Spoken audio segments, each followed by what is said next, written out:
మనకి శ్రావణ మాసం దాటితే వచ్చేటటువంటి మాసం భాద్రపద మాసం. భాద్రపద మాసంలో అందరూ ఆరాధన చేసి తీరవలసినటువంటి స్వరూపం వినాయక స్వరూపం. విఘ్నేశ్వరుణ్ణి ఆరాధన చేస్తాం. ఆ విఘ్నేశ్వరుడికి ఎన్నో రూపాలు ఉన్నాయి. మహాగణపతి, లక్ష్మీ గణపతి, విద్యా గణపతి, విజయ గణపతి, శక్తి గణపతి, ఉచ్ఛిష్ట గణపతి, హేరంబ గణపతి, వరసిద్ధి గణపతి, ఇన్ని రకాలైనటువంటి అవతారములు ఉన్నాయి ఆయనవి. అందులో శ్రావణ మాసంలో వరలక్ష్మీ వ్రతము అంటాం. వరలక్ష్మి అంటే అన్నిటినీ కూడా, వర అన్న మాటకు అర్థం ఏమిటంటే అన్నిటినీ కూడా ఇవ్వగలిగినటువంటి తల్లి. సిద్ధలక్ష్మీర్ మోక్షలక్ష్మీర్ జయలక్ష్మీ సరస్వతి శ్రీర్లక్ష్మీర్ వరలక్ష్మీశ్చ ప్రసన్నా మమ సర్వదా అని శ్రీ సూక్తం. 6 లక్ష్ములు అని. అందులో సిద్ధలక్ష్మి, మోక్షలక్ష్మి, జయలక్ష్మి, సరస్వతి, శ్రీలక్ష్మి, వరలక్ష్మి, చిట్ట వరలక్ష్మి. ఆ వరలక్ష్మిని శ్రావణ మాసంలో వరలక్ష్మీ వ్రతం ద్వారా ఆరాధన చేస్తారు. వర అంటే ఉత్కృష్టమైన, అంటే ఇక ఇది అది అని ఉండదు. ఆమె ఇవ్వలేనిది అంటూ ఉండదు. పరమభక్తితో చెయ్యాలి తప్ప వ్రతాన్ని. ఆ తల్లి అనుగ్రహం కలిగితే అసలు ఇది నాకు లేదు అని అనవలసినటువంటి మాట లేకుండా మనకి ఏది కావాలో ఏది లేదో అటువంటి వాటన్నింటినీ కూడా అనుగ్రహించగలిగినటువంటి పరమోత్కృష్టమైనటువంటి లక్ష్మీ స్వరూపం ఏదున్నదో దానిని వరలక్ష్మి అని పిలుస్తారు. అందుకే అన్నిటికన్నా చివర చెప్తారు, సిద్ధలక్ష్మీర్ మోక్షలక్ష్మీర్ జయలక్ష్మీ సరస్వతి శ్రీర్లక్ష్మీర్ వరలక్ష్మీశ్చ ప్రసన్నా మమ సర్వదా అని. అలాగే విఘ్నేశ్వరుని యొక్క అవతారములు, విఘ్నేశ్వరుని యొక్క రూపములు అనేకమున్నాయి. ఇన్ని రూపములు ఉన్నప్పటికీ కూడా వరసిద్ధి వినాయక, మీరు శ్రావణ మాసంలో చూస్తే లక్ష్మీ స్వరూపాల్ని చెప్పినప్పుడు మొట్టమొదటిది సిద్ధలక్ష్మి, చివరికి వరలక్ష్మి. భాద్రపద మాసం దగ్గరికి వచ్చేటప్పటికి వరసిద్ధి వినాయక. ఏ వ్రతం చేస్తున్నాము అంటే వరసిద్ధి వినాయక వ్రతం చేస్తున్నాము అంటాం. మనం కాలంలో ఏది చెయ్యబోతున్నామో ఆ రూపాన్ని గురించి తెలుసుకుని చేసినటువంటి కారణం చేత మనసు నిలబడుతుంది. మనసు భక్తితో నిలబడి ఏ పని చేస్తామో దాని చేత పరమాత్మ ప్రసన్నుడవుతాడు. ఇప్పుడు మనం భాద్రపద మాసంలోకి ప్రవేశించాం కాబట్టి ఒక్క 3 రోజులు దాటితే చవితి తిథి నాడు వరసిద్ధి వినాయక వ్రతం చెయ్యాలి. కాబట్టి ఆ విఘ్నేశ్వర స్వరూపానికి సంబంధించినటువంటి కొన్ని విశేషాలు తెలుసుకోవడమే దేశకాలముల యందు చాలా ఉత్కృష్టత కలిగినటువంటి విషయమై ఉంటుంది. ఎదర వినాయక చవితి ఉంది. వినాయక చవితి ఆబాలగోపాలము చేసేటటువంటి వ్రతం. వినాయక వ్రతం వీళ్ళే చేస్తారు, వీళ్ళు చెయ్యరు అని ఉండదు. అందులో చిన్న పిల్లల దగ్గర నుంచి పరమ వృద్ధుల వరకు, దంపతుల దగ్గర నుంచి పెళ్లి కాని వాళ్ళ వరకు అందరూ వినాయక వ్రతం చేస్తారు. ఏ కారణం చేతనైనా వినాయక వ్రతం చెయ్యకపోతే, చెయ్యకుండా ఉండవలసిన అవసరం ఏర్పడితే, అంటే మీకు బాగా అర్థమయ్యేట్టుగా నేను స్పష్టంగా చెప్పాలి అంటే, తల్లిగారు కానీ తండ్రి గారు కానీ శరీరం విడిచిపెట్టినప్పుడు 1 సంవత్సర కాలం వ్రతానికి పీటల మీద కూర్చోకూడదు దంపతులు. అది కొడుకు కోడలైనా పీటల మీద కూర్చొని వ్రతం చెయ్యరు. మరి వ్రతం చేయకపోతే వ్రతం చేసినటువంటి వాళ్ళ ఇంటికి వెళ్ళి అక్షతలైనా తల మీద వేసుకోవలసినటువంటి వ్రతం సంవత్సరం మొత్తం మీద ఏది అంటే ఒక్క వరసిద్ధి వినాయక వ్రతమే. పిల్లలు కూడా ఆ రోజున వ్రతంలో పాల్గొనకుండా ఉండరు. పిల్లలు కూడా తన పుస్తకాన్ని తీసుకొచ్చి వ్రత మంటపంలో పెట్టి ఆ స్వామి అనుగ్రహంగా మళ్ళీ తీసుకుంటారు. వరసిద్ధి వినాయక వ్రతంతో నాకు సంబంధం లేదు అనేటటువంటి వాళ్ళు లోకంలో ఎక్కడా కనపడరు. అలా అనుకుంటే అది వాళ్ళ అమాయకత్వం అవుతుందంతే. ఎందుకంటే మనకి వేదం ప్రమాణం. ఋషులు దార్శనికులై ఏది ఎలా నిర్ణయం చేశారో దాన్ని అలా అన్వయం చేసుకోవలసినటువంటి అవసరం ప్రతివారి మీద ఉంటుంది. అంతేకాని అది ఏ కారణముల చేత కూడా విడిచిపెట్టవలసినటువంటి విషయం కానీ కాదు. కాబట్టి వరసిద్ధి వినాయక వ్రతాన్ని భాద్రపద మాసంలో అందరం చేస్తాం. అటువంటి వరసిద్ధి వినాయక స్వరూపం గురించి చెప్పడం అంత తేలికైనటువంటి విషయం కాదు. అందులో విఘ్నేశ్వరుడు పరబ్రహ్మస్వరూపం. ఆయన ఎప్పుడూ ఉన్నవాడే అవతారములుగా వస్తూ ఉంటాడు. మీరు చూడండి, శ్రీమన్నారాయణుడు ఎప్పుడున్నాడు అంటే ఎప్పుడూ ఉన్నాడు. ఈ బ్రహ్మాండములు ప్రారంభం కాకముందు కూడా ఆయన ఉన్నాడు. కానీ ఒకప్పుడు రాముడిగా వచ్చాడు, ఒకప్పుడు కృష్ణుడిగా వచ్చాడు.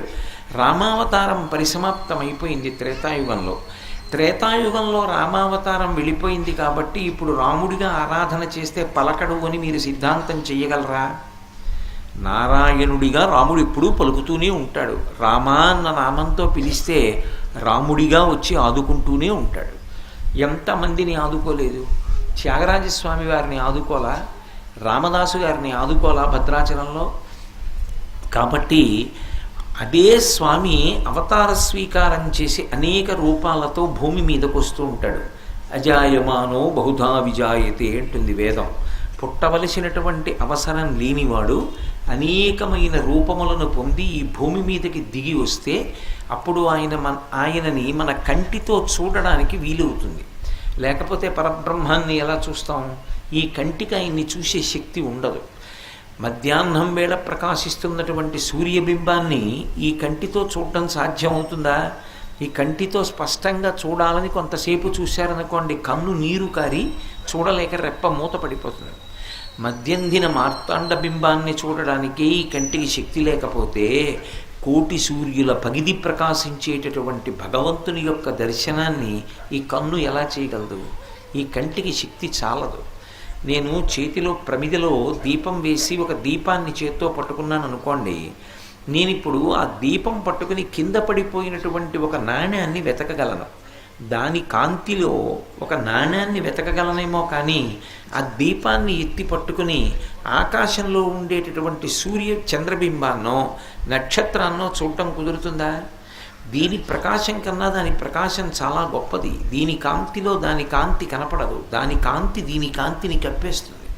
అలాగే కంటికున్నటువంటి శక్తి పరబ్రహ్మాన్ని చూడడానికి సరిపోదు. పరబ్రహ్మాన్ని చూడడానికి సరిపోనటువంటి పరిమితమైన శక్తి కలిగినటువంటి కన్ను కూడా చూడడానికి వీలైనటువంటి రీతిలో ఆబాలగోపాలను చూడడానికి వీలుగా పరమాత్మ ఈ భూమి మీదకి కిందకి దిగి వస్తే దాన్ని అవతారము అని పిలుస్తారు. ఒకప్పుడు కృష్ణుడిగా వచ్చాడు. గోపాల బాలులతోటి గోపకాంతలతోటి కూడా ఆవులను దూడలను కాపాడుతూ రక్షిస్తూ వాటి వెంట వెడుతూ దర్శనమిచ్చి వాళ్లతో ఆడుకున్నాడు. రాముడిగా వచ్చాడు, వానరులతో కలిసిపోయాడు, శబరిని అనుగ్రహించాడు, గుహుడి వంటి నిషాదునితో కూడా కలిసిపోయాడు, అరణ్యములలో సంచారం చేశాడు, తానే మహర్షుల యొక్క ఆశ్రమానికి వెళ్ళి దర్శనమిచ్చాడు, రాక్షసులతో పోరాడాడు, రావణుడు ఎదురుగుండా నిలబడి యుద్ధం చేసి రావణ సంహారం చేశాడు, మనుష్యులందరికీ రథం మీద వెడుతూ దర్శనమిస్తూ పరిపాలన కూడా చేసి అందరినీ అనుగ్రహించాడు. అంటే కంటితో చూడడానికి వీలు కానటువంటి పరమాత్మ కంటితో చూడడానికి వీలైనటువంటి రీతిలో కిందకి దిగి వచ్చి సౌలభ్యంతో నిలబడితే అవతారము అని పిలుస్తారు. అలాగే విఘ్నేశ్వరుడు కూడా అన్ని వేళలా ఉన్నవాడే. ఆయన ఒకనాడు ఉండి ఒకనాడు లేనివాడు కాడు, అన్ని వేళలా ఉన్నవాడే. అన్ని వేళలా ఉన్నటువంటి వాడు కాలాతీతుడైనటువంటి వాడు ఎవరున్నాడు? అందుకే కవింక వీణాం అంటారు. కవింక వీణాం అంటే సృష్టికర్తలకు సృష్టికర్త. అంతటి మహానుభావుడు అనేక అవతారాలతో కిందకొచ్చాడు. అలా వచ్చినప్పుడు ఒక్కొక్క రూపంతో కిందకొస్తే ఆ రూపాన్ని ఒక్కొక్క పేరుతో పిలిచారు. వాటికి వేరు వేరు కారణాల కోసం వస్తాడు. ప్రధానమైనటువంటి కారణము ధర్మ సంస్థాపన. ధర్మాన్ని రక్షించడం కోసం, అధర్మాన్ని లోకంలో వ్యాప్తి చేస్తున్నటువంటి వాళ్ళని సంహారం చేయడం కోసం పరమాత్మ అవతారంగా కిందకి దిగి వస్తాడు. అలా వచ్చినటువంటి రూపాలలో హేరంబ గణపతి, వరసిద్ధి గణపతి, సిద్ధి గణపతి, లక్ష్మీ గణపతి, మహాగణపతి, ఇలా ఎన్నో రూపాలు ఉన్నాయి, ఎన్నో అవతారాలు ఉన్నాయి. అటువంటి రూపాలలో ఆ విఘ్నేశ్వరుడి యొక్క తత్వాన్ని చెప్పగలగడం అంటే అది అందరికీ సాధ్యపడదు. మహాజ్ఞానులైనటువంటి వాళ్ళు ఉంటారు. ఆ మహాజ్ఞానులైనటువంటి వాళ్ళు చాలా చిన్న శ్లోకంతో చిన్న పద్యంతోటో అద్భుతమైనటువంటి ఆ తత్వాన్ని ఆవిష్కరిస్తారు. అలా చెప్పగలిగినటువంటి సమర్థత కారణజన్ములైనటువంటి వారికి మాత్రమే ఉంటుంది. వాళ్ళు అందరిలా జన్మించిన వారు కారు, లోకమును ఉద్ధరించడం కోసం వస్తూ ఉంటారు. వ్యాస భగవానుడు, శంకర భగవత్పాదులు, ఒక సాయిబాబా గారు, చంద్రశేఖరేంద్ర సరస్వతి మహాస్వామి వారు, అలాగే రామకృష్ణ పరమహంస, వివేకానందుడు, వీళ్ళందరూ కూడా కోవలో వచ్చినటువంటి మహాపురుషులు. కాబట్టి శంకర భగవత్పాదులు విఘ్నేశ్వరుడి యొక్క తత్వాన్ని చెప్పడంలో సిద్ధహస్తులు, మహానుభావులు, పరమాద్భుతంగా మాట్లాడారు. ఆయన అనేక సందర్భాల్లో విఘ్నేశ్వరుడి గురించినటువంటి తత్వాన్ని ఆవిష్కరించారు. గణేశ పంచరత్నం అని చేశారు ఒక చోట. అది కూడా విఘ్నేశ్వర తత్వాన్ని అద్భుతంగా చెప్తుంది. ఆ శ్లోకాలు చదివేటప్పుడు కూడా చాలా అందంగా ఉంటాయి. అలాగే వారు విఘ్నేశ్వరుడి మీద చాలా చిన్న శ్లోకం ఒకటి చేశారు ఒకప్పుడు. కానీ ఆ శ్లోకం పరమాద్భుతమైనటువంటి శ్లోకం. ఒక్కొక్క విశేషం ఎంత గొప్పగా ఉంటుంది అంటే మీరు ఎంత పుచ్చుకున్నారు అన్నదాన్ని బట్టి ఉండదు. దాని శక్తి పదార్థం ఎంత పుచ్చుకున్నారు అన్న దాని మోతాదు బట్టి కాకుండా దాని శక్తి వలన, దాని పవిత్రత వలన ఒక్క చుక్క చాలు. గంగిగోవు పాలు గరిటెడైనను చాలు, కడివెడైననేమి కరము పాలు, భక్తి కల్గుకూడు పట్టెడైనను చాలు అంటాడు కదూ. అలా గంగిగోవు పాలు గరిటెడైనను చాలు. గోవు యొక్క పాలు ఒక్క చారెడు తీసుకెళ్ళి అభిషేకం చేస్తే చాలు, తరిస్తాడు. మిగిలిన పాలు ఎన్ని పట్టుకెళ్ళి పోస్తే అపచారం అవుతుంది. ఒకవేళ తెలియక అలా పోసాడు అనుకోండి, అది దోషం అవుతుంది తప్పది ఉపచారం అవ్వదు. కానీ ఆవు పాలు అంత శ్రేష్టం. మిగిలిన నీళ్లు ఎన్నో ఉండొచ్చు, నీరు గొప్పదే. కానీ భగవద్గీత కించిదధీత గంగాజలలవ కణికాపీత సకృతపయేన మురారి సమర్చ క్రియతే తస్య యమేన నచర్చ అంటారు శంకరాచార్యులు వారి మోహముద్గరంలో. భగవద్గీత కించిదధీత గంగాజలలవ కణికాపీత. గంగానదీ జలం ఒక్క నీటి చుక్క నాలుక మీద పడిందనుకోండి, వాడికి యమేన నచర్చ, యమధర్మరాజు గారితో కానీ యమధర్మరాజు గారి భటులతో కానీ చర్చ ఉండదు. అంటే యమధర్మరాజు గారితోటి యమధర్మరాజు గారి భటులతోటి మాకేం అవసరం అండి, మేము ఎందుకు చర్చలు చేస్తాం అంటారేమో. అంటే అంత్యకాలమునందు యమధర్మరాజు గారి యొక్క భటులు వచ్చి పాశం వేసి నువ్వు రా తీసుకెళ్ళిపోతానండం, నేను రానుని మొరాయించడం ఉండదు. గంగ ఒక్క చుక్క నాలుక మీద వేసుకున్నంత మాత్రం చేత యమదర్శనం కాదు, అంటే భగవంతుని యొక్క కింకరుల్ని చూసి భగవద్లోకానికి వెడతాడు తప్ప ఇక యమసదనమునకు వెళ్ళవలసిన అవసరం లేదు. అంటే మిగిలిన నీటికి గంగా జలానికి తేడా ఉందా లేదా? ఒక్క చుక్క గంగ అంత గొప్పది. గంగిగోవు పాలు గరిటెడైన చాలు అంత గొప్పవి. అమృత బిందువు ఒక్కటి చాలు, ఒక్క అమృతపు చుక్క చాలు, మళ్ళీ పుట్టుక లేకుండా చెయ్యగలదు. అలాగే శంకర భగవత్పాదులు చేసినటువంటి శ్లోకములు ఎంత పెద్ద పెద్ద స్తోత్రాలు చేశారు అన్నదానితో సంబంధం ఉండదు. ఒక్కొక్కసారి వారు చాలా పెద్ద పెద్ద స్తోత్రం చేస్తారు, ఒక్కొక్కసారి చాలా చిన్న శ్లోకం చెప్తారు. కానీ ఆ చిన్న శ్లోకంలో అద్భుతమైనటువంటి భావాన్ని పొదుగుతారు. సుబ్రహ్మణ్య భుజంగం అని ఆయన ఒకానొకప్పుడు ఒక స్తోత్రం చేశారు. ఇప్పటికీ కూడా పెద్దలు ఒక మాట చెప్తారు, సుబ్రహ్మణ్య భుజంగ స్తోత్రాన్ని కానీ చదువుకుంటే రోగములు కూడా ఉపశమిస్తాయని. సుబ్రహ్మణ్య భుజంగ స్తోత్రాన్ని ప్రతిరోజు నియమంగా చదువుకునేటటువంటి అలవాటు ఉన్నవాడికి చిట్ట చివర జ్యోతిస్వరూపంతో సుబ్రహ్మణ్యుడు దర్శనమిచ్చి స్కందలోకానికి తీసుకెళ్తాడు అంటారు. అంత శక్తివంతమైనటువంటి సుబ్రహ్మణ్య భుజంగాన్ని తిరుచెందూరు అని సముద్రపుటున్న ద్రవిడ దేశంలో ఉంది క్షేత్రం. ఆ తిరుచెందూరులో కూర్చుని శంకరాచార్యులు వారు రచన చేశారు. ఆయన ఆ స్తోత్రాన్ని రచన చేసేటప్పుడు మొట్టమొదట విఘ్నేశ్వరుణ్ణి ప్రార్థన చేశారు. ఆ ప్రార్థన చేస్తూ బహు చిన్న శ్లోకాన్ని ఒకదాన్ని ఇచ్చారు. అందులో సదాబాల రూపాపి విఘ్నాద్రిహంత్రి మహాదంతివక్త్రాపి పంచాస్యమాన్య విధీంద్రాదిముఖ్య విధీంద్రాదిమృగ్యా గణేశాభిధామే విధత్తాం శ్రియం కాపి కళ్యాణమూర్తి. ఈ శ్లోకం నిజానికి అందరూ నోటికి వచ్చేటట్టుగా కంఠగతం చేసుకోవడం చాలా చాలా అవసరం. ఎందుకంటే విఘ్నేశ్వరుణ్ణి ఈ శ్లోకంతో ఒక్కసారి పిలిస్తే కాపి కళ్యాణమూర్తి విధత్తాం శ్రియం అన్నారు. నాకు ఏది కావాలో అది అనుగ్రహించుగాక. ఇందులో సాధారణంగా ఎప్పుడైనా ఒక దేవతా స్వరూపాన్ని స్తోత్రం చేసినప్పుడు ఎలా చెప్తారో అలా చెప్పలేదు శంకరాచార్యుల వారు. ఎప్పుడైనా ఒక దేవతని స్తోత్రం చేశామనుకోండి, సాధారణంగా ఎలా ఉంటుందంటే ఆయన ఎలాంటి బట్ట కట్టుకుంటాడు, ఆయనకి ఎన్ని చేతులు ఉంటాయి, చేతుల్లో ఆయుధాలు ఎలా ఉంటాయి, ఆయన ఎలా కూర్చుంటాడు, చెయ్యి ఎలా పెడతాడు, ఏం చేస్తాడు, ఇవి చెప్తారు. విఘ్నేశ్వరుడి మీద ఎన్నో ప్రార్థనా శ్లోకాలు ఉన్నాయి. శుక్లాంబరధరం విష్ణుం శశివర్ణం చతుర్భుజం ప్రసన్నవదనం ధ్యాయీత్ సర్వవిఘ్నోపశాంతయీత్. శుక్లాంబరధరం అంటే తెల్లటి బట్టలు కట్టుకుంటాడు. విష్ణుం అంటే అంతటా వ్యాపించి ఉంటాడు. శశివర్ణం చంద్రుడు ఎలా ఉంటాడో అటువంటి రంగులో ఉంటాడు. చతుర్భుజం 4 చేతులతో ఉంటాడు. ప్రసన్నవదనం ప్రసన్నమైనటువంటి ముఖంతో ఉంటాడు. ధ్యాయీత్ అటువంటి విఘ్నేశ్వరుణ్ణి ధ్యానం చేస్తే సర్వ విఘ్నోపశాంతయీత్ సర్వ విఘ్నములు తొలగిపోతాయి అన్నారు.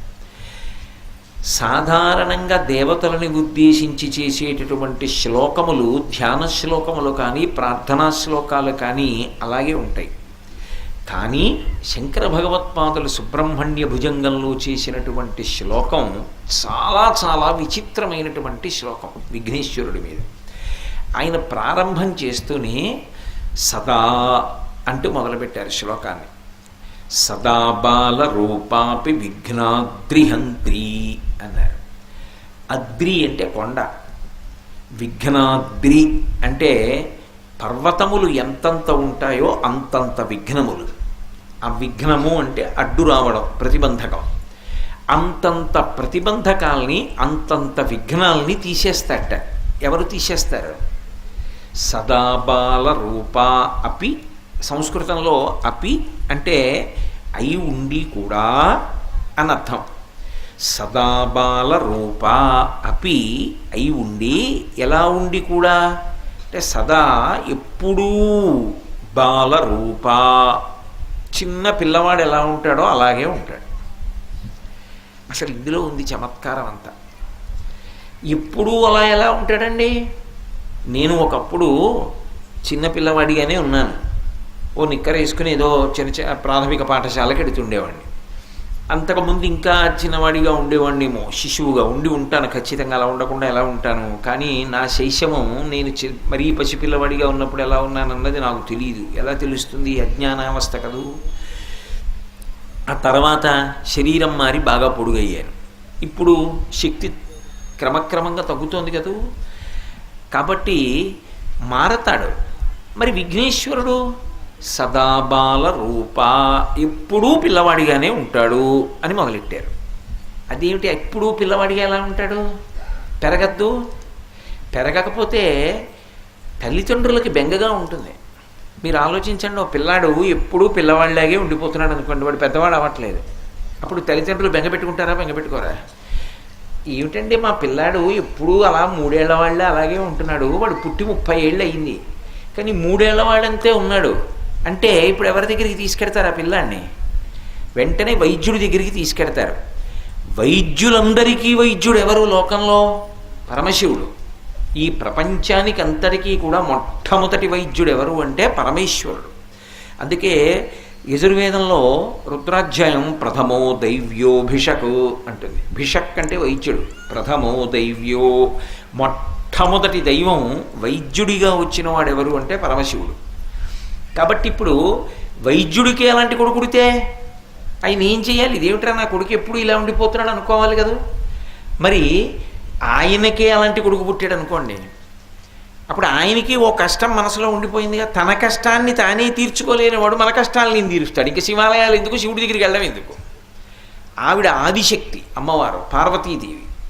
మరి ఆవిడ తన కొడుకు అలా శక్తిహీనుడైపోయి చిన్నపిల్లాడిగా ఉండిపోతే, పెద్దవాడవకపోతే, బలం రాకపోతే ఊరుకుంటే ఆదిశక్తి కుమారుడు ఎందుకు అవుతాడు? మరి శంకర భగవత్పాదులు ఎందుకన్నారు ఆ మాట?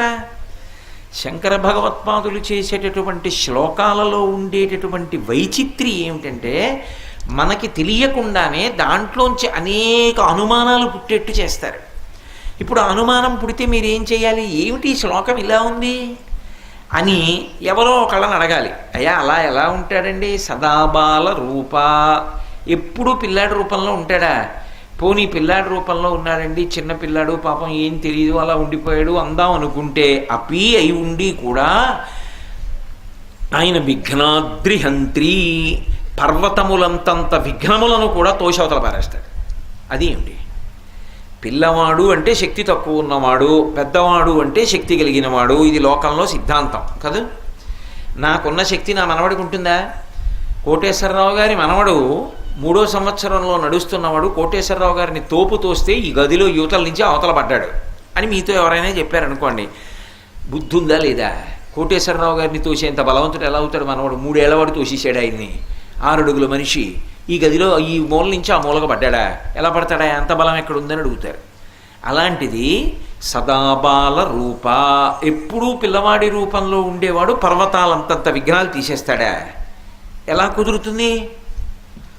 ఎలా కుదురుతుంది అని అడిగితే అప్పుడు మీరు ఎవరినన్నా అడగాలా వద్దా? తెలిసిన వాళ్ళని అడిగితే అప్పుడు దానిలో ఉన్న విశేషం ఏమిటో చెప్పాలా చెప్పద్దా? చెబితే తప్ప అసలు విఘ్నేశ్వరుడి వైభవం ఏమిటో అర్థం కాదు. అది శంకరాచార్యుల వారి ప్రతిభ. ఎందుకు ఆయన ఎప్పుడూ పిల్లవాడిగానే ఉంటాడు అంటే, విఘ్నేశ్వరుడు ఎప్పుడూ పిల్లవాడిగా ఉండడానికి ఒక కారణం ఉంది. ఇప్పటికీ ద్రవిడ దేశంలో పిళ్ళయార్ పిళ్ళయార్ అంటారు. అంటే పెద్ద కొడుకు గారు అని అర్థం. పెద్ద అబ్బాయి గారు అంటారు చూడండి, పెద్ద అబ్బాయి గారు వస్తున్నారండి అంటారు. పెద్ద అబ్బాయి గారు వస్తున్నారంటే ఊళ్ళో ఎవరింట్లో పెద్ద అబ్బాయి గారు? ప్రతి ఇంట్లో పెద్ద అబ్బాయి ఉంటాడు. మరి ఎవరి పెద్ద అబ్బాయి అంటే, ఊరికంతటికీ పెద్ద ఎవరుంటాడో ఆయన కొడుకుని పెద్ద అబ్బాయి గారు అంటారు. ముందు పుట్టినవాడు ఎవరుంటాడో వాడు పెద్ద అబ్బాయి. పెద్ద అబ్బాయి గారు వస్తున్నారంటే ఎవరి పెద్ద అబ్బాయి గారండి అని అడగారు. ఊరి పెద్ద ఆయన యొక్క పెద్ద కొడుకు పెద్ద అబ్బాయి గారు. పిళ్ళయార్ అంటే పెద్ద అబ్బాయి గారు వస్తున్నారు, పెద్ద పిల్లాడు వస్తున్నాడు. ఎవరు పెద్ద పిల్లాడు ఈ లోకానికి అంతటికీ? విఘ్నేశ్వరుడు ఒక్కడే. మరి ఎదగడు అన్న మాటకు అర్థం ఏమిటంటే, మీరు జాగ్రత్తగా పట్టుకోవాలి. ఎదుగుట అంటే కాలమునకు లొంగుట అని అర్థం. కాలంలో కోటేశ్వరరావు గారికి 50 ఏళ్ళు వచ్చాయి అన్నారనుకోండి, అంటే కాలమునకు నేను లొంగి 50 సంవత్సరముల వయస్సు పొందాను. 54 వచ్చాయి, 55 వచ్చాయి. కోటేశ్వరరావు గారికి 60 వచ్చాయి, షష్ఠి పూర్తి చేసుకుంటున్నారు. కోటేశ్వరరావు గారికి 70 దాటిపోయి సహస్ర చంద్ర దర్శనోత్సవం చేసుకుంటున్నారు. అంటే కాలమునందు నా వయస్సు గణనకు వస్తోంది. కాలంలో ఇంత వయస్సు ఈ శరీరం పొందుతోంది, పెరుగుతోంది. ఆఖరికి పెరిగి పెరిగి పెరిగి పెరిగి ఏమవుతుంది? ఏదో 15 ఏళ్ళో 20 ఏళ్ళో ఎంతో కొంతకాలం పోయిన తర్వాత కోటేశ్వరరావు గారు వెళ్ళిపోయాడంట. కాలంలో వెళ్ళిపోతాడు. కానీ కాలమునకు లొంగనివాడు, కాలమును తాను లొంగ తీసుకున్నవాడు కాలమునందు పెరగడం కానీ, వృద్ధుడవడం కానీ, యవ్వనం పొందడం కానీ, వికారములు పొందడం కానీ, జుట్టు తెల్లబడ్డం కానీ, శరీరం ముడతలు పడిపోవడం కానీ, కంటికి కళ్ళజోడు రావడం కానీ, బలం తగ్గడం కానీ, బలం పెరగడం కానీ ఇటువంటివేమి ఉండవు. ఎప్పుడూ అలాగే ఉంటాడంటే కాలాతీతుడు, కాలమునకు ఆయన లొంగడు. అందుకని సదాబాల రూప. ఆయన తండ్రి పరమేశ్వరుడు కాలకాలుడు, కాలమునకు కాలుడైన ఆయన కాలాతీతుడు. కాలము ఆయనకి వశపడి ఉంటుంది తప్ప ఆయన కాలమునకు వశపడిపోడు. కాలంలో ఎప్పుడో అప్పుడు పరమశివుడికి కూడా ఇబ్బంది వచ్చిందండి అనరు. సమస్త బ్రహ్మాండములు ఆయనలోకి వెళ్ళిపోతాయి, ఆయన అలాగే ఉంటాడు. మళ్ళీ ఎప్పుడో బ్రహ్మాండములన్నింటినీ మళ్ళీ సృష్టిస్తాడు, బయటికి తీస్తాడు తప్ప ఆయనకి ఏ భంగపాటు ఉండదు. ఆయన అలాగే ఉంటాడు, శాశ్వతుడు. శాశ్వతుడు ఆయన. అమ్మవారు శాశ్వతి, శాశ్వతైశ్వర్య అని లలితా సహస్రంలో చదువుతున్నాం కదా. ఆవిడ శాశ్వతమైనటువంటి స్వరూపం. ఆవిడ ఒకనాడు ఉండి ఒకనాడు వెళ్ళిపోయేది కాదు. ఆవిడ మహాతల్లి ఎందుకే పూర్వజ, ఆవిడ ఎప్పుడు పుట్టింది అంటే నేను పుట్టడం కాదు, ఈ బ్రహ్మాండములన్నీ ఎప్పుడు పుట్టాయో, ఈ భూమి, సూర్యుడు, చంద్రుడు వీళ్ళందరూ ఎప్పుడు పుట్టారో అంతకన్నా ముందుంది. మీరు ఏది చెప్పండి దానికన్నా ముందు ఆవిడుంది. పూర్వజ, అన్నిటికన్నా ముందు ఆవిడుంది. మీరు ఎవరిని చెప్పండి అంతకన్నా ముందు ఆవిడుంది. మరి అన్నిటికన్నా ముందు పుట్టుంటే ఇప్పుడు ఆవిడ జుత్తు ఎలా ఉండాలి? తెల్లగా ఉండాలి కదూ. వృద్ధురాలు అయిపోతుందా? అయిపోదా? అయిపోతే తెల్ల పండిపోయిన జుత్తుతో ఉండాలి. కానీ ఆవిడ ఎలా ఉంటుంది? ధునోతుధ్వం నస్తులిత దళితేందీవరవనం ఘన స్నిగ్ధశ్లక్షణం చికుర నికురంబం తవ శివే అంటారు శంకరాచార్యులు వారి సౌందర్యలహరిలో. నల్ల తుమ్మెదల యొక్క బారు ఎలా ఉంటుందో అలా ఉంటుంది అమ్మవారి జుత్తు. అంటే ఆవిడ జుత్తులో ఒక్క వెంట్రుక కూడా నల్లపడకుండా అలాగే ఉండిపోయింది అంటే అది జుత్తు గొప్ప కాదు, నిత్యయవ్వన మదచాలిని అని చదువుతున్నాం కదా. అంటే ఆవిడ కాలమునకు వశపడదు. అందుకే ఆవిడ వృద్ధురాలైపోవడం, ఆవిడకి అవస్థలు మారిపోవడం ఉండదు. ఆవిడ బాలగా ఉంటుంది. నిత్యయవ్వనంలో ఉంటుంది. ఆవిడ కాలమునకు వశపడదు. ఎందుకు వశపడదు అంటే కాలము అంటే ఏమిటి? సూర్యుడు, చంద్రుడు.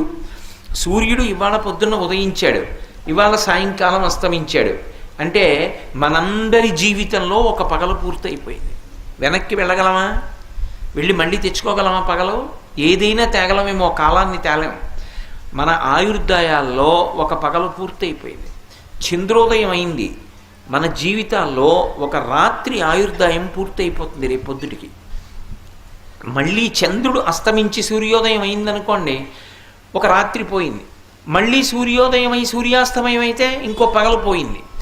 సూర్యోదయ సూర్యాస్తమయాల్లో, చంద్రోదయ చంద్రాస్తమయాల్లో కాలము గడుస్తుంటే మన అందరి ఆయుర్దాయము క్షీణించిపోతుంది. అమ్మవారికి ఆవిడకి అలా ఉండదు. ఆవిడికి సూర్యుడు చంద్రుడు ఇద్దరూ కూడా ఆమెకి తపనోడుపమండల. ఆవిడ రెండిటినీ కూడా చెవికి తాటంకములుగా, రెండిటినీ చెవులకు ఆభరణాలుగా పెట్టుకుంటుంది. అంటే ఏ సూర్యచంద్రులకి మనం వశపడతామో ఆ సూర్యచంద్రులిద్దరూ అమ్మవారికి తాటంకములు, ఆభరణములు. అంటే ఇప్పుడు ఆవిడ కాలమునకు లొంగుతుందా? ఆవిడ లొంగదు. పరమశివుడు కాలమునందు లొంగేవాడు కాదు. ఒకనాడు ఉండి ఒకనాడు లేనివాడు కాడు. కాలము ఆయన చేతిలో ఉంటుంది తప్ప కాలమునకు ఆయన వశపడ. అమ్మవారు కాలం ఆమె చేతిలో ఉంటుంది తప్ప కాలమునకు ఆమె వశపడదు. వాళ్ళిద్దరి యొక్క కొడుకు కాలం ఆయన చేతిలో ఉంటుంది తప్ప కాలమునకు వశపడడు. అందుకే ఎప్పుడూ పిల్లవాడిగా ఉంటాడు. అందుకే పరమశివుడు చూడండి ఎప్పుడూ యవ్వనంలో ఉంటాడు. అందుకే చిత్రం వటతరోర్మూలి వృద్ధా శిష్యా గురుర్యువా. ఆయన దక్షిణామూర్తిగా కూర్చుంటే యువకుడిగా యవ్వనంలో ఉన్నవాడిగా కూర్చుంటాడు. శిష్యులు వృద్ధులైనటువంటి వాళ్ళు ఉంటారు. అంటే వాళ్ళు కాలమునకు లొంగిపోయిన వాళ్ళు. ఆయన కాలమునకు లొంగనివాడు. అమ్మవారు కాలమునకు లొంగదు. విఘ్నేశ్వరుడు కాలాతీతుడు. ఆయన కూడా కాలమునకు లొంగడు. కాలమునకు లొంగని వాడెవరో వాడు పరబ్రహ్మము. మీరు ఒక్కటే బాగా జ్ఞాపకం పెట్టుకోండి. కాలమునందు జగత్ అంటారు. ఈ సమస్తమైనటువంటివి కూడా కాలములో పుడతాయి, కాలంలో పెరుగుతాయి, కాలంలో వెళ్ళిపోతాయి తప్ప ఇంకా వేరే అవకాశం ఉండదు ఏ ప్రాణికి. మీరు కోడిని తీసుకోండి, కుక్కని తీసుకోండి, పిల్లిని తీసుకోండి, నల్లిని తీసుకోండి, పందిని తీసుకోండి, మనుష్యుల్ని తీసుకోండి, కొబ్బరి చెట్టు తీసుకోండి, దేన్ని తీసుకోండి, దానికి ఒక పుట్టిన తేదీ ఉంటుంది. ఇది ఫలానా అప్పుడు పుట్టినది. ఈ రావి చెట్టు ఎప్పుడు పుట్టిందండి అన్నారనుకోండి, నా చిన్నప్పుడు లేదురా, 1940వ సంవత్సరంలో ఫలానా ఆయన ఇక్కడ రావి చెట్టు ఉంటే గుడి పక్కన ఇక్కడ కూర్చుని జపం చేసుకోవచ్చు అని రావి చెట్టు నాటాడు అంటాడు. 1940వ సంవత్సరానికి ముందు రావి చెట్టు లేదు. 1940వ సంవత్సరంలో పుట్టింది. అది ఉంటే కొన్ని వందల సంవత్సరాలు ఉంటుంది. తర్వాత ఎప్పుడప్పుడు అది కూడా విరిగిపోయి నశించిపోతుంది. కాలమునందు పుట్టి కాలమునందు పెరిగి కాలమునందే కలిసిపోతాయి. అందుకే జాయతే గచ్చతే ఇది జగత్. వచ్చి వెళ్ళిపోతుంది కాబట్టి జగత్ అంటారు. శాశ్వతంగా మాత్రం ఏదీ ఉండదు. కానీ మీరు ఒకటి గుర్తుపెట్టుకోండి, అసలు శాశ్వతమైనది ఒకటి ఉంటే తప్ప శాశ్వతము కానివి వచ్చి వెళ్ళడానికి అవకాశం ఉండదు. నేను అన్న మాట మీకు బాగా అర్థం అవ్వాలంటే మీకు ఉదాహరణ చెప్తాను. మనము చలనచిత్రానికి వెడతాం. చలనచిత్రం అంటే సినిమాకి వెడతాం. సినిమాలో నిజంగా వాళ్ళందరూ వచ్చి ఆ పాత్రధారులు అక్కడ నటిస్తారా? నటించరు. ఆ బొమ్మలు కదిలిపోతుంటాయి. బొమ్మలు కదిలిపోతుంటే మనందరం నిజంగా అక్కడికి వచ్చి ప్రతి నాయకుడు నిలబడినట్టు, ప్రతి నాయకుడిని కత్తితో పొడి చేసినట్టు ఆయన బాధపడుతుంటే అయ్యో పాపం ఎంత బాధపడిపోతున్నాడని కళ్ళమ్మని నీళ్లు పెట్టేసుకునేవాళ్ళు, ఏడు చేసేవాళ్ళు, అంత బాధపడిపోతారు. కానీ నిజానికి అక్కడ వాళ్ళు ఎవరైనా ఉన్నారా? లేరు. అసత్యం. లేనిది ఉన్నట్టు కనపడుతోంది. లేనిది ఉన్నట్టు కనపడుతున్న అసత్యమైనటువంటి చలనచిత్రానికి సత్యమైన తెర మాత్రం సాధనం. అక్కడ తెర లేదనుకోండి, తెర సత్యం, అది మాత్రం ఉంది. తెర సత్యం. ఆ సత్యమైనటువంటి తెర అక్కడ లేకుండా మీరు సినిమా చూపించండి. సినిమా వేయడానికి ముందు తెర ఉంటుంది, సినిమా వేస్తున్నప్పుడు ఉంటుంది, సినిమా అయిపోయాక ఉంటుంది. సినిమా మాత్రం 6:30కు మొదలవుతుంది, 8:30కు ఆగుతుంది, మళ్ళీ 8:45కు మొదలవుతుంది, 9:30కి అయిపోతుంది. రాత్రి ఎవరూ లేకపోయినా తెరలాగే ఉంటుంది. పరబ్రహ్మము కూడా అంతే. వీళ్ళందరూ ఆయనలో పుడతారు, ఆయనలో పెరుగుతారు, ఆయనలో పడిపోతారు, ఆయన అలాగే ఉంటాడు. మీకు ఇంకా బాగా అర్థం అవ్వాలంటే ఇంకో ఉపమానం చెప్తా. సముద్రం ఉంటుంది, కెరటం ఉంటుంది. 2 పేర్లు, సముద్రము కెరటము అని. సముద్రపు రొడ్డుకి వెళ్ళామనుకోండి, ఇదిగో కెరటం వస్తోంది అంటారు. కెరటం అంటే ఏమిటి? సముద్రమే కెరటము. సముద్రములో కెరటం పుడుతుంది, కెరటంలో సముద్రం మాత్రం పుట్టదు. సముద్రంలో కెరటం ఉంది, కెరటంలో సముద్రం లేదు కదా. సముద్రంలో ఉన్న నీళ్లే వచ్చి వచ్చి వచ్చి వచ్చి వచ్చి ఇలా కెరటంలో పైకి లేస్తాయి. ఎక్కడ పుట్టింది కెరటం? సముద్రంలో పుట్టింది. ఎక్కడ ప్రయాణం చేస్తుంది? అలా ఒక్కసారి ఇలా పైకి పెరిగి ముందుకి ప్రయాణం చేస్తుంది. విరిగి ఎందులో పడిపోతుంది? సముద్రంలో పడిపోతుంది. ఎందులో కలిసిపోయింది? సముద్రంలో కలిసిపోయింది.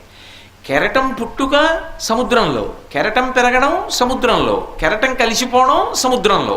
అలా ఈ జగత్తంతా కూడా ఎవరిలో పుడుతుంది? పరబ్రహ్మంలో. ఎవరిలో పెరుగుతుంది? పరబ్రహ్మంలో. ఎవరిలో కలిసిపోతుంది? పరబ్రహ్మంలో. పరబ్రహ్మము సత్యము, జగన్మిథ్య. ఇదే శంకరుల యొక్క సిద్ధాంతం.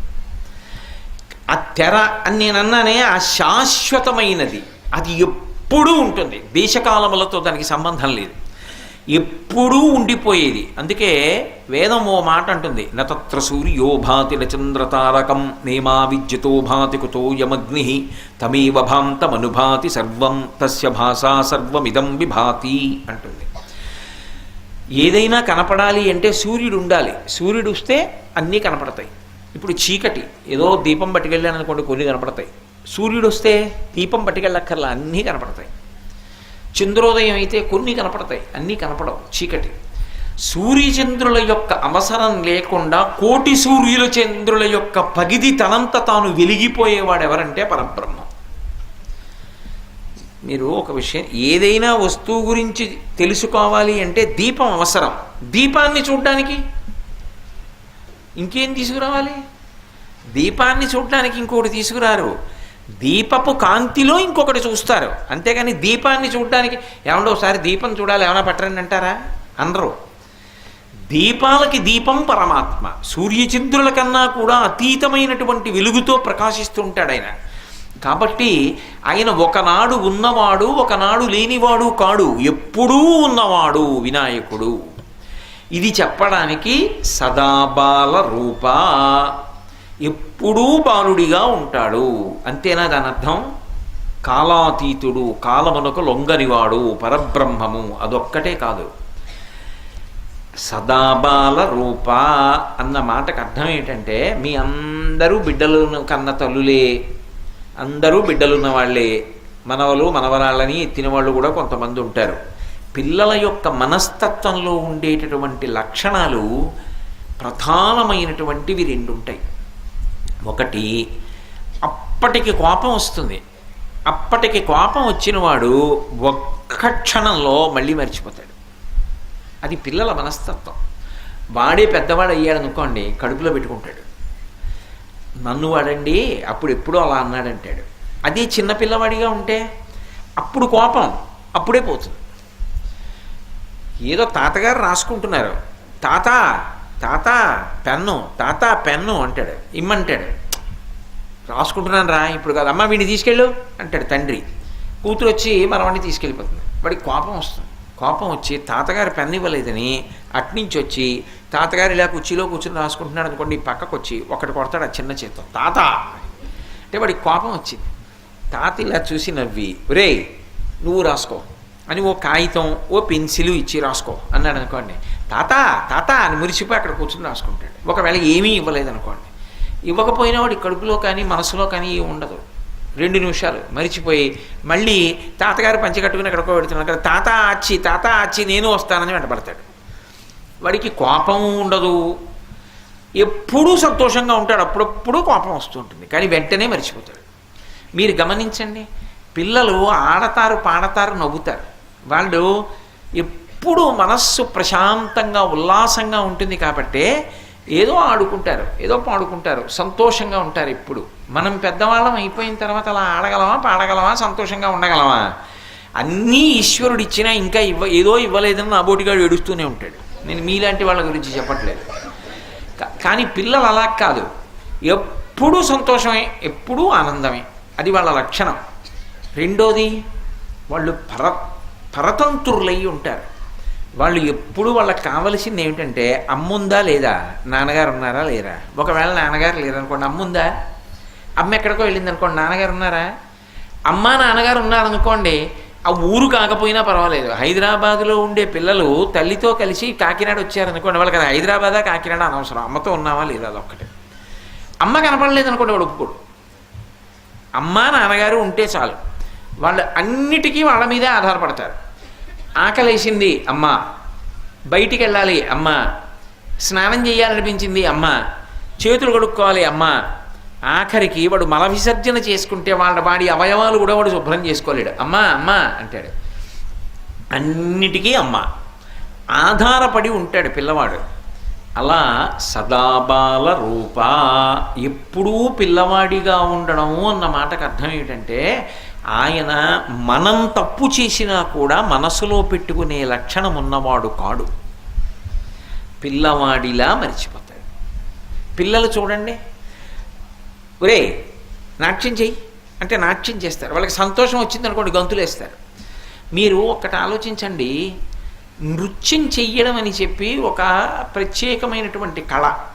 నృత్యం చేయడానికి సాధారణంగా సిద్ధాంతం ఏమిటి అంటే, శరీరం దానికి సహకరించేదిగా ఉండాలి. ఒళ్ళు కొంచెం సన్నగా ఉందనుకోండి, ఒంట్లో ఓపిక ఉందనుకోండి, అప్పుడు నృత్యం చేయగలరు. ఎంత పెద్ద నృత్య కళాకారినైనా 70 ఏళ్ళు వచ్చేసిన తర్వాత నృత్యం చేయండి మీరు, చేసేవారు కదా ఒకప్పుడు అంటే చేయలేదు ఆవిడ డీలా పడిపోతుంది, ఇంకా సహకరించదు. గాత్రం పాడగలరేమో కానీ నృత్యం చేయలేరు, చాలా కష్టం. అది శరీరం సహకరించాలి.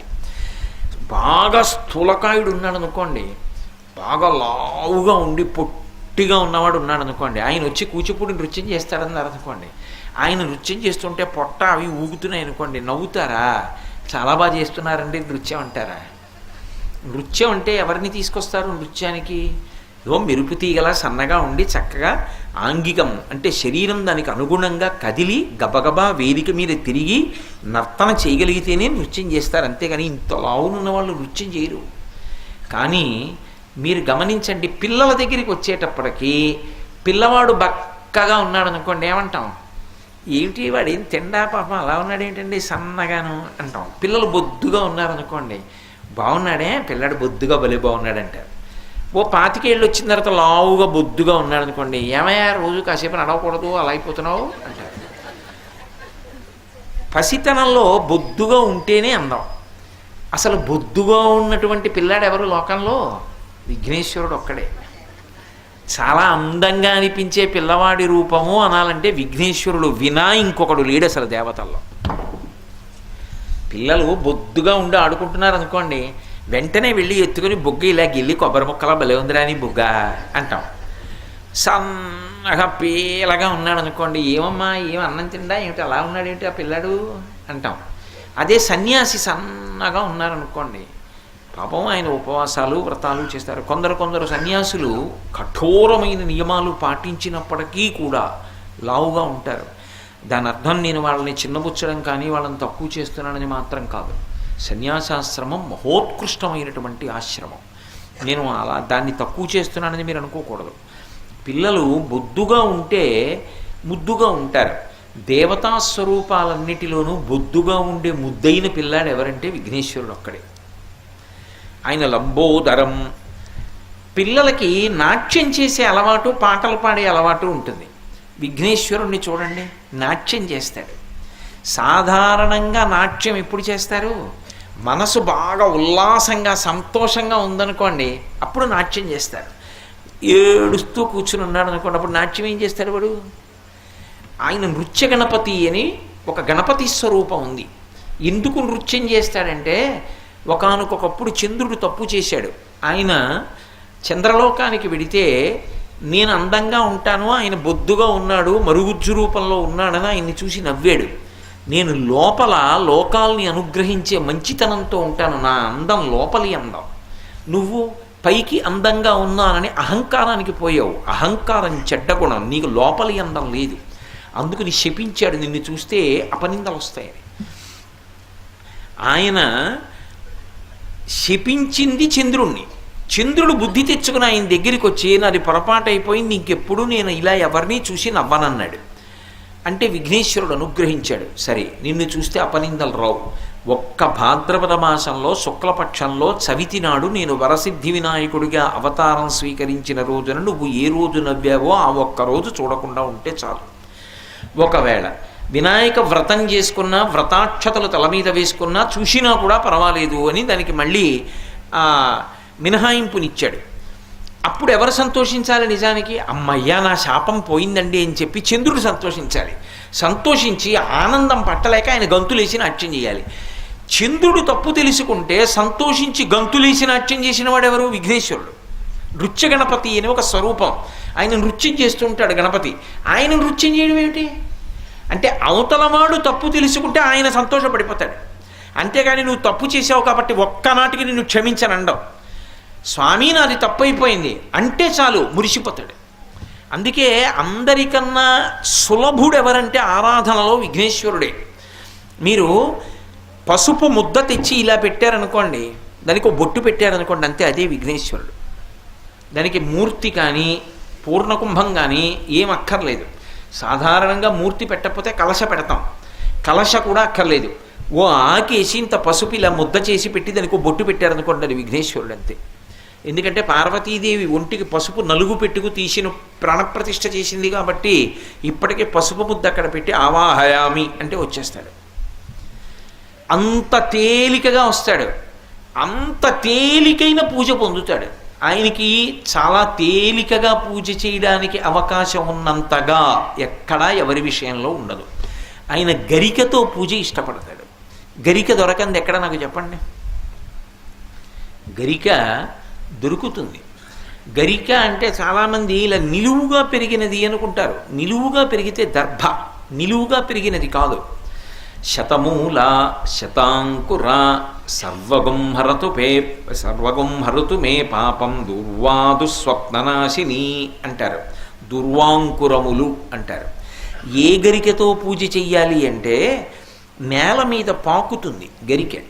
చూడండి, ఇలా ముందుకొస్తుంది, వేర్లు దింపుకుంటుంది. ఇలా కొంచెం ముందుకెడుతుంది, వేర్లు దింపుతుంది. ఇంకొంచెం ముందుకెడుతుంది, వేర్లు దింపుతుంది. మీరు ఒక ఒడ్డున పట్టుకొని ఇలా పైకి ఎత్తారనుకోండి, పక్కపక్కనే వేర్లకి మట్టితో తీగలా పైకి లేస్తుంది. ఆ గరిక, దాన్ని దుర్వా అంటారు. పైకి లేచిందనుకోండి దర్భ, అది కుష అంటారు. అవి దర్భల కట్ట కింద ఉపయోగపడతాయి. ఆ గరిక కాదు. ఏ గరికతో పూజ చేయాలి అంటే, నిజానికి నేల మీద పాకిన గరిక శ్రేష్టం. అది ఎందుచేత అంటే వంశాభివృద్ధిని సూచిస్తుంది. నేను మా నాన్నగారికి కొడుకుని, ఒకప్పుడు బ్రహ్మచారిని. కానీ మా నాన్నగారికి ఏముంటుంది కోరిక? నా వంశం వృద్ధి చెందడం చూడాలి, నాకు మనవడు పుడితే చూడాలని ఆయన అనుకుంటారు కదా. నేను ఎప్పుడూ బ్రహ్మచారిగా ఉండిపోయాను అనుకోండి, మా నాన్నగారికి బాధగా ఉంటుందా ఉండదా? వాడు పెళ్లి చేసుకోలేదు, నేను వంశం చూడలేదు, ఉన్నది ఒక్క కొడుకు లేదా ఇద్దరు కొడుకులు, ఆ కొడుకు ఒకడు పెళ్లి చేసుకోలేదు, నా వంశం పెరగట్లేదని బెంగపెట్టుకుంటారు. నేను పెళ్లి చేసుకుని నేను కొడుకుని కన్నాను అనుకోండి, ఇంతకుముందు మా నాన్నగారు, తర్వాత నేను కొడుకు, ఇప్పుడు నేను నాన్నగారు, నా కొడుకు కొడుకు. తర్వాత నా కొడుకు పెళ్లి చేసుకున్నాడు. నా కొడుకు పెళ్లి చేసుకుని అలా ఉంటే నాకు సంతోషంగా ఉంటుందా? వాడికో కొడుకు పుట్టాలి, వాడు నాన్నగారు. ఇప్పుడు ఒకడు కొడుకు నాన్నగారు, ఇది గరిక. వేళ్ళుంటాయి, తండ్రి ముందుకొచ్చింది, కొడుకు మళ్ళీ వేళ్ళు పెట్టింది, ముందుకెళ్ళింది. అందుకే పిల్లలు లేని వాళ్ళు ఇప్పటికీ కూడా వేదంలో ఒక విషయం ఉంది. పిల్లలు లేని వాళ్ళు స్నానం చేసి ఒక్కసారి ఆ మంత్రంతో గరికని ముట్టుకున్నా ఆ గరికని పరిశుభ్రంగా తీసుకొచ్చి తల మీద పెట్టి స్నానం చేసినా పిల్లలు పుడతారు అని. నేను చెప్పట్లేదు సుమండి, వేదంలో ఉంది ఆ విషయం. అటువంటి గరికతో పూజ చేస్తే చాలు, ఆయన సంతోషపడిపోతాడు. ఇప్పటికీ లోకంలో శాస్త్రం ఏమిటంటే, ఎప్పుడైనా సరే ఏదైనా అకస్మాత్తుగా చూడకూడనిది చూసామనుకోండి, అలా చూడకూడదు, పాపం జరిగింది. ఎలా? ఇప్పటికిప్పుడు స్నానం చేయడానికి అవకాశం లేదు, ఎలాగ మరి? చాలా దోషభూయిష్టమైన విషయం చూశానే, ఈ పాపం పోవాలంటే అనుకున్నాను అనుకోండి, వెంటనే ఏమిటంటే గరికిని ముట్టుకుంటే చాలు, పోతుంది. తీవ్రమైనటువంటి పీడకలు వచ్చిందనుకోండి, ఆ పీడకల పరిహారం అవ్వాలనుకోండి, ఏ అభిషేకమో చేయించుకోవాలి. శక్తి లేదనుకోండి, మీరు అన్ని పూజలు చేయించుకున్నట్టే. స్నానం చేసి ఒకసారి గరికని ముట్టుకుంటే చాలు. స్నానం చేయకపోయినా చెప్పులు ఇప్పి గరికను ఒకసారి ముట్టుకుంటే చాలు. అందుకే శతమూలా శతాంకురా సర్వగం హరతు మే పాపం దుర్వాదు స్వప్ననాశిని. ఓ శతమూలా శతాంకురా, నువ్వు అనేకమైన వేర్లతో ముందుకెడుతూ ఉంటావు. అటువంటి అంకురా నిన్ను ముట్టుకుంటున్నాను. దీనివల్ల ఏమవుతోంది? సర్వగం హరతు మే పాపం, నా పాపములన్నీ పోతున్నాయి. దుస్వప్ననాశిని, దుస్వప్నములు పీడకలల యొక్క ఫలితము పోతోంది. అటువంటి గరిక విఘ్నేశ్వరుడి పాదముల మీద వేసి తీసి కళ్ళకద్దుకుని తల మీద పెట్టుకున్నారనుకోండి, విఘ్నములనన్నిటినీ కూడా తీసేస్తాడు. రెండు, సింధూరం తీసి ఆయన గండస్థలానికి ఇలా అలదారనుకోండి. సాధారణంగా విఘ్నేశ్వర పూజ చేసేటప్పుడు ఏం చేస్తారంటే అంత పూజ చేస్తారు, కానీ ఆయన బొగ్గలకి సింధూరం రాయరు. అలా పూజ చెయ్యకూడదు అని శాస్త్రం. మిగిలిన వాళ్ళకి బొట్టు పెడతాం, విఘ్నేశ్వరుడికి కూడా బొట్టు పెడతాం. కానీ విఘ్నేశ్వరుడికైతే గండస్థలం మీద ఈ రెండు పక్కల కొంచెం సింధూరం రాసి పూజ చేయాలి. హనుమకైతే పాదముల మీద సింధూరం వెయ్యాలి. పూజకి మొట్టమొదటి వాడెవరో ఆయనకి సింధూరంతో పూజ. ముందు గండస్థలానికి అంటే బుగ్గలకి రాస్తాం. చిట్ట చివర మంగళహారతి దగ్గర హనుమ, ఆయన పాదముల మీద సింధూరం వేస్తాం. పూజ మొదటి వాడికి పూజ చివరి వాడికి సింధూరంతో పూజ ఉంది, ఇంకా మధ్యలో లేదు. అమ్మవారికి వాళ్ళకి పాపట ప్రారంభంలో సింధూరం పెడతారు. అందుకే శృతి సీమంత సింధూరి కృతపాదబ్జధూళిక అని లలితా సహస్రంలో నామం. అదే ప్రాతస్మరామి గణనాథ మనాథ బంధుం సింధూరపూర పరిశోభిత గండ యుగ్మం ఉద్దండ విఘ్న పరిఖండ నచండ దండ మాఖండలాది సురనాయక బృంద వంద్యం అని ఇప్పటికీ శ్రీశైలంలో సుప్రభాతం జరిగితే మొట్టమొదట ఈ శ్లోకం చెప్తారు. ప్రాతస్మరామి గణనాథ మనాథ బంధుం. ప్రాతస్మరామి, తెల్లవారుజామున నేను మొట్టమొదట విఘ్నేశ్వరుణ్ణి స్మరిస్తున్నాను. ఆయన అనాథనాథుడు. అనాథనాథం ఎటువంటి వాడు అంటే ప్రాతస్మరామి గణనాథ మనాథ బంధుం సింధూరపూర పరిశోభిత గండ యుగ్మం. సింధూరము రెండు బుగ్గలకి వ్రాయబడినవాడు. బుగ్గల మీద సింధూరం ఉండాలి. అందుకే మా కాకినాడ అయ్యప్ప స్వామి దేవాలయంలో విఘ్నేశ్వరుడైతే పూర్తిగా సింధూరమూర్తిగా ఉంటాడు. సింధూరంతో అలంకారం చేస్తాడు, మహాప్రసన్నుడై ఉంటాడు అలా ఉంటే. కాబట్టి సింధూరపూర పరిశోభిత గండ యుగ్మం ఉద్దండ విఘ్న పరిఖండ నజండ దండ మాఖండలాది సురనాయక బృంద వంద్యం అంటాం. పూజ చిట్ట చివరవాడు పవమానసుతుడు పట్టు పాదారా విందములకు నీ నామా రూపములకు జయా జయ మంగళం నిత్య శుభమంగళం. పవమానాసుతుడు పట్టు పాదారా విందములకు హనుమ. ఆ హనుమ పేరు చెప్తే హనుమకి మళ్ళీ సింధూరంతో పూజ. ఆదో పూజ్యో గణాధిప, మొదటి పూజ అందుకునేవాడు విఘ్నేశ్వరుడు, మంగళహారతిలో అందుకుంటాడు హనుమ. ఇద్దరికీ సింధూరంతో పూజ. ఆ సింధూరం బొట్టు పెట్టుకుని గరిక తల మీద పెట్టుకుంటే చాలు, సమస్త దోషములను నివారిస్తాడు. అంటే మళ్ళీ వెనక్కి రండి జాగ్రత్తగా. ఇదంతా మీకు ఎందుకు చెప్పానంటే, పిల్లవాడు ఎలా ఎప్పుడూ సంతోషంగా ఉంటాడో, నృత్యం చేస్తాడో, అలా అవతలవాడు తన తప్పు తెలుసుకున్నంత మాత్రం చేత తాను సంతోషంతో నృత్యం చేస్తాడు విఘ్నేశ్వరుడు. అంత ప్రసన్న హృదయుడు. అంత తొందరగా క్షమాభిక్ష పెట్టేస్తాడు. మిగిలిన వాళ్ళ దగ్గరికి వెడితే ఓ మాట చెప్తాం, అజ్ఞానినా మయా దోషాన శేషాన్ విహితాన్ హరి క్షమస్వత్వం క్షమస్వత్వం శేషశైల శిఖామణి అంటాం. ఓ వెంకటేశ్వర, నేను ఎన్నో తప్పులు చేశాను, ఇన్ని అశేషాన్ లెక్క పెట్టడానికి వీల్లేదు, క్షమస్వత్వం క్షమస్వత్వం వాటిని క్షమించు క్షమించు అంటాం. పరమశివుడి దగ్గరికి వెడితే క్షంతవ్యోమేపరాధ శివ శివ శంభో మహాదేవ శంభో అంటాం. క్షంతవ్యోమేపరాధ, ఎన్ని అపరాధాలు చేశానో శివ క్షమించు అంటాం. గణపతి దగ్గరికి వెడితే క్షమించు అని అడగక్కర్లేదు. ఆయన దగ్గరికి వెడితే ఏమిటో తెలుసా, 2 చేస్తే చాలు, ప్రసన్నుడైపోతాడు. ఒకటి ఇలా ఇలా ఇలా అంటే చాలు, మిటికలు ఈ 2 కణతల మీద 3 మాటలు కొడితే ఆయనకి సంతోషం. ఇలా కూడా అనక్కర్లేదు, ఆయన దగ్గరే ఇలా కొట్టి ఈ చేతి మీద కుడి చేయి పైకి వచ్చేట్టు ఎడం చేయి కిందకు ఉండేటట్టు పెట్టి కుడి చేత్తో ఈ చెవి చివరిని ఎడం చేత్తో ఈ చెవి చివరిని పట్టుకుని 3 మాటలు గుంజీలు తీస్తే ప్రసన్నుడైపోతాడు. ఏమంటే మీరు చెప్తున్నారు బాగానే ఉంది, కానీ అంత పరబ్రహ్మం విఘ్నేశ్వరుడు, ఆయనకి ఎందుకండి ఇలాంటివన్నీ, ఇలాంటి పిల్లల చేష్టితాలు అన్నీ చేస్తే ఏమిటండి ఆయనకి ఆ సంతోషం అని అడగచ్చు మీరు. దీని వెనక ఒక మర్మం ఉంది. ఒకప్పుడు అగస్త్య మహర్షి మహానుభావుడు, సామాన్యుడు కాడైన ఆయన ఆ దక్షిణ దేశంలో ద్రవిడ దేశం దగ్గర ఒక పర్వతం మీద కూర్చొని తపస్సు చేస్తున్నాడు. ద్రవిడ దేశం వాళ్ళకి కావేరీ నదే ప్రధానమైనటువంటి నది, మిగిలినవి ఎక్కువ నదులు లేవు, వాళ్ళందరూ కూడా కావేరీ నది మీద ఆధారపడతారు ఎక్కువగా. అప్పటికి కావేరీ నది లేదు, వాళ్ళకి నీళ్లు లేక ఇబ్బంది పడుతున్నారు. ఇప్పటికీ మీరు చూడండి, అందుకే ద్రవిడ దేశంలో ఒక అలవాటు ఉంది, వీధి వీధిన విఘ్నేశ్వర దేవాలయాలు ఉంటాయి, వీధి వీధిన. అక్కడ మీకు ఇంకొక చమత్కారం ఏమిటో తెలుసా, ఇప్పుడు ఆ అలవాటు తగ్గిపోయింది, కానీ పూర్వం ఒక అలవాటు ఉండేది. దొంగతనం చేసిన విఘ్నేశ్వర విగ్రహాన్ని ప్రతిష్ఠ చేస్తే బాగా ఫలితాలు ఇస్తుంది. అందుకని ఏం చేస్తారంటే, వీధిలో ఎక్కడ చూసినా విఘ్నేశ్వరుడి దేవాలయాలేగా, వాళ్ళెవరో ఆ చెట్టు కింద విఘ్నేశ్వరుడు మూర్తిని ఎట్టాలంటే ఈ మూర్తిని ఎత్తుకుపోతారు. అందుకని ఏం చేస్తారంటే, మన మూర్తిని ఎత్తుకుపోతారేమో అని ఆ చుట్టుపక్కల ఉన్న వాళ్ళందరూ ఆ విఘ్నేశ్వరుడు చూసుకుంటూ ఉంటారు భక్తితోటి. అదో చమత్కారమైన సిద్ధాంతం. ఎక్కడ చూడండి పిళ్ళయార్ పిళ్ళయార్ పిళ్ళయార్, మురుగన్ మురుగన్ మురుగన్ అని సుబ్రహ్మణ్యుడే తమిళ దేశంలో. ఎక్కడ చూసినా విఘ్నేశ్వరుడి ఆరాధన. మీరు చూడండి తమిళ దేశంలో ఎక్కడ చూసినా విఘ్నేశ్వరుడి ఆరాధన ఉంటుంది. ఆయన్ని ప్రార్థన చేశారు వాళ్ళందరూ, స్వామి మాకు మంచినీళ్ళు లేవు ఇప్పించండి అన్నారు. చూశాడు, అపారమైనటువంటి శక్తి కలిగినటువంటి వాడు మహానుభావుడు అగస్త్యుడు పర్వతం మీద కూర్చుని తపస్సు చేస్తున్నాడు. ఆయన కమండలం కానీ కింద పడిపోయిందా, అందులోంచి వస్తున్నటువంటి జలం ఆగదు, పెద్ద ప్రవాహం కింద పెడుతుంది. ఎందుకంటే ఆయన శక్తి అటువంటిది.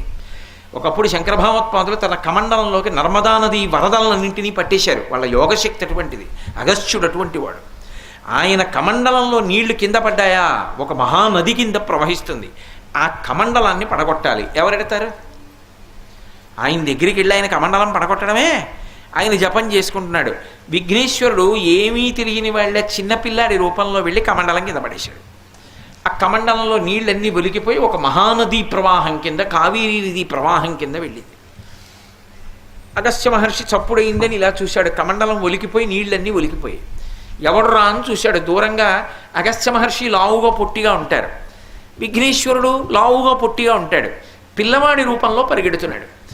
ఈ పిల్లాన్ని పట్టుకుని కొట్టేస్తాను, నా కమండలం పడేశాడని వెనకాతల పరిగెత్తాడు. పరిగెత్తి పరిగెత్తి దగ్గరికి వెళ్ళి చెయ్యట్టుకుని చూసేటప్పటికీ విఘ్నేశ్వరుడిగా సాక్షాత్కరించాడు. కనపడేటప్పటికి అమ్మ బాబోయ్, పరమశివుని కుమారుడు పరబ్రహ్మం విఘ్నేశ్వరుడు అని చెప్పి అంత పెద్ద ఆయన సంతోషంతో ఏం చేశాడంటే, స్వామి పొరపాటు అయిపోయిందని ఇలా ఇలా ఇలా అన్నాడు. అప్పుడు వరం ఇచ్చాడు, ఇలా ఎవరన్నా క్షమించేస్తానన్నాడు. అందుకే మొదట అగస్త్యుడు ఇలా మిటికలు కొట్టుకున్నాడు. అప్పటి నుంచి ఇప్పటికే అంతే. ఆయన దగ్గరికి వెడితే ఇలా అంటే చాలు సంతోషం. అంటే 10 మాటలు కొట్టుకోలేక ఇలా అంటున్నాను, పైనుంచి తగిలేట్లు కొట్టుకోవాలి. మీ దగ్గర నేను 50 మాటలు కొట్టుకుంటే తలనొప్పి వస్తుంది ఇంటికి వెళ్ళాక. కాబట్టి విఘ్నేశ్వరుడి దగ్గర ఒక్క మాట చాలు. కాబట్టి ఇలా అంటే చాలు. ఆయన దగ్గర ఇలా పట్టుకుని గుంజీలు తీస్తే చాలు. ఎందుకు వచ్చింది అంటే పిల్లవాడి తత్వం కాదు. ఆయన శైవాన్ని వైష్ణవాన్ని బంధుత్వంతో కలిపాడు. అదో అద్భుతం విఘ్నేశ్వరుడి విషయంలో. నారాయణి పార్వతీదేవి, నారాయణ శ్రీ మహావిష్ణువు. విష్ణువు యొక్క చెల్లెలే నారాయణి. విష్ణువు యొక్క చెల్లెలు నారాయణి అయితే నారాయణీ కొడుక్కి నారాయణ ఏమవుతాడు? నేనేం పెద్ద ప్రశ్నే లేదండి మిమ్మల్ని. నారాయణీ కొడుక్కి నారాయణ ఏమవుతాడు? నారాయణ అన్న చెల్లెళ్ళు అయితే ఏమవుతాడమ్మా? మామయ్య అవుతాడు, మేనమామ అవుతాడు. దానికి ఎందుకు అంత అనుమానం పడతారు? ఏమంటాడో వీడని అనుమానం మీకు. మేనమామ అవుతాడు.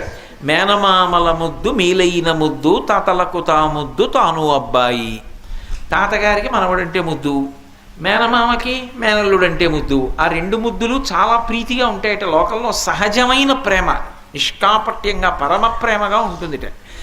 అందుకని ఒక రోజున మేనమామ గారి ఇంటికి వెళ్ళాడు విఘ్నేశ్వరుడు. అమ్మ మామయ్య ఇంటికి వెళ్ళొస్తానన్నాడు. వెళ్ళాడు. శ్రీకాంతో మాతులో యస్య అని అదో శ్లోకం చిత్రంగా. మేనమామ గారి ఇంటికి వెళ్ళి ఆడుకుంటున్నాడు. ఆడుకుంటుంటే ఏదో శ్రీ మహావిష్ణువు సుదర్శన చక్రం తీసి అక్కడ ఇట్టారు. పిల్లాడు కదో అటు ఇటు చూశాడు. ఏదో బాగుందని తొండంతో తీసుకొని నోట్లో పడేసుకున్నాడు, మింగేశాడు. మరి గజస్వరూపం కదా, అది కూడా మామూలు గజం కాదు, బ్రహ్మాండమైన ఏనుగు స్వరూపం. నోట్లో పడేసుకుని మింగేశాడు. ఇంతలో ఏదో ఆపద వచ్చింది. రాక్షసులు వచ్చారు దేవలోకం మీదకి. వాళ్ళ మీద యుద్ధం చేయాలి, చేతిలో సుదర్శన చక్రం కావాలి. ఏది ఇక్కడ పెట్టాను సుదర్శన చక్రం, ఏది ఇక్కడ పెట్టాను అంటున్నాడు ఆయన. అటు ఇటు తిరిగి విఘ్నేశ్వరుడు అన్నాడు, మామయ్య ఇక్కడ ఉంది చక్రం లాంటిది, ఏదో జిలేబీలో అదేనా అన్నాడు. అవునని నోట్లో పడేసుకున్నాను. అయ్యో అదేమిటది చక్రం రా ఈ అన్నాడు. ఏం చెప్పినా ఇవ్వడు, నవ్వుతున్నాడు. చూడండి, మేనమామ సెల్ ఫోన్ తీసి దాచేసి మేనల్లుడు నవ్వినట్టు నవ్వుతున్నాడు. నవ్వితే చూసి మేనల్లుడు కొట్టలేడు. అవతల చూస్తే అవసరం చక్రమా ఆయన కడుపులో ఉంది, ఏం చేస్తాడు? చూసి పిల్లాడిని నవ్విస్తే పొలమారితే చక్రం బయటపడిపోతుందని ఏం చెయ్యాలో అర్థం కాక ఇంత శ్రీ మహావిష్ణువు వింత చేష్ట చేశారు. ఆయన ఇలా పట్టుకొని గుంజీలు తీశారు. తీస్తే ఇంతటి విష్ణువు గుంజీలు తీస్తుంటే అదేదో చిత్రంగా అనిపించింది. మాయ ఏమిటదని పక నవ్వాడు. ఆ నవ్వడంలో పొలమారి ఆ చక్రం బయటికి ఎక్కేశాడు. అమ్మయ్య ఇంతే చాలరా అని పట్టుకెళ్ళిపోయాడు.